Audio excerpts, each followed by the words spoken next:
है। अगर 24 में गलती से भी नरेंद्र मोदी जी सत्ता में आ गए, बीजेपी आरएसएस वाले को लोग आ गए, तो समझिए कि देश में संविधान हट जाएगा और मनुस्मृति लागू हो जाएगा। नमस्कार, आप देखना शुरू कर चुके हैं आपका अपना चैनल वीकेएम खबर। देखिए, राजनीति में जो है कि अब राजनीति जो है कि धार्मिक मोड़ ले चुका है। मतलब धार्मिक मोड़ कहने का मतलब यह है कि जैसा कि जो धर्म पे जो राजनीति किया जा रहा था, चुनाव का माहौल है और इस चुनाव के माहौल में लोकसभा चुनाव काफी करीब है और इस लोकसभा चुनाव में जो है कि अब एक बार फिर से जो है कि धर्मों को लेकर के जो है कि टिप्पणी और बयानबाजी शुरू हो गया।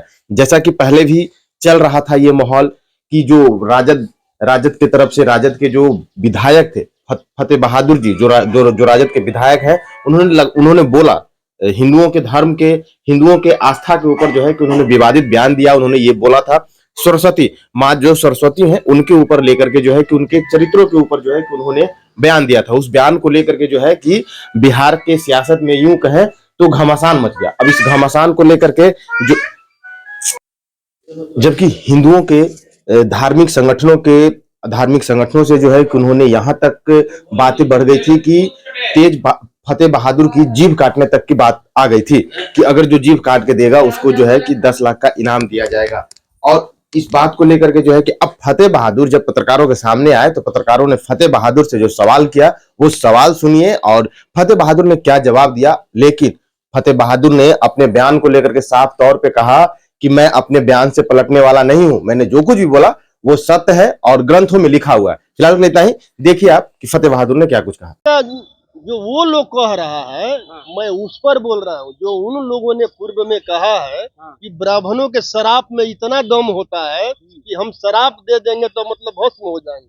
अच्छा। तो उन लोगों को इस तरह का बात मतलब क्या कहना है भाई, तुम घर बैठे शराब दे दो। असम के सीएम हेमंत बिस्वा शर्मा उन्होंने कहा है कि भगवान कृष्ण ने गीता में कहा है कि जो शूद्र है और वैश्य है उनका सेवा जो है ब्राह्मण का सेवा करना ही उनका धर्म। क्या कहना चाहते? बाद में उन्होंने माफी मांगी, डिलीट कर दिया। ये बात तो मैं शुरू से कह रहा हूँ कि जो लोग हिंदू राष्ट्र बनाने का परिकल्पना कर रहे हैं, हिंदू राष्ट्र का मतलब ही है ब्राह्मण राष्ट्र, यानी मनुस्मृति। संविधान हट जाएगा, मनुस्मृति लागू हो जाएगा और मनुस्मृति में ओबीसी और एससी एसटी के लोग शूद्र और अति शूद्र हैं और उस मनुस्मृति में महिलाओं और शूद्रों को शिक्षा प्राप्त करने का अधिकार नहीं है। महिलाओं और शूद्रों को धन दौलत संपत्ति रखने का अधिकार नहीं है।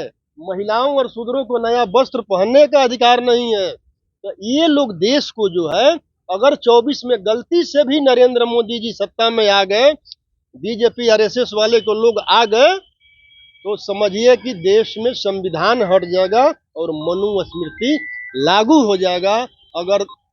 अगर देश के बहुजनों को बचाना है, देश को बचाना है, तो केंद्र में बैठे मनुवादी और सामंतवादी सरकार को उखाड़ करके फेंकना पड़ेगा। अभी भी आपको लगता है कि पीएम मोदी नहीं आएंगे? राम मंदिर बनाकर हिंदुओं को एकजुट कर दिया है, आपको इनके खिलाफ बताया जा रहा है, हिंदू का विरोधी है आप, हिंदुओं के खिलाफ बात करते हैं। किस ग्रंथ में मतलब हमें हिंदू कहा गया? अभी तो आपने ही कहा ना कि ग्रंथों में लिखा हुआ है कि शूद्रों का मतलब कि जो है तीनों वर्णों का सेवा करने का मतलब। आप अपने स्टैंड पे कायम हैं? आपने जो बयान दिया था उस स्टैंड पर अभी भी आप कायम हैं? मैं महामानव तथागत गौतम बुद्ध, सम्राट अशोक, ज्योतिबा राव फुले, सावित्रीबाई फुले और अमर शहीद जगदेव प्रसाद का वंशज हूँ और मेरे रगों में उन्हीं का खून दौड़ रहा है। मैं कभी भी अपने जो है बयान से पीछे हटने वाला नहीं हूँ और न इन गिदड़ भभकियों से डरने वाला हूँ।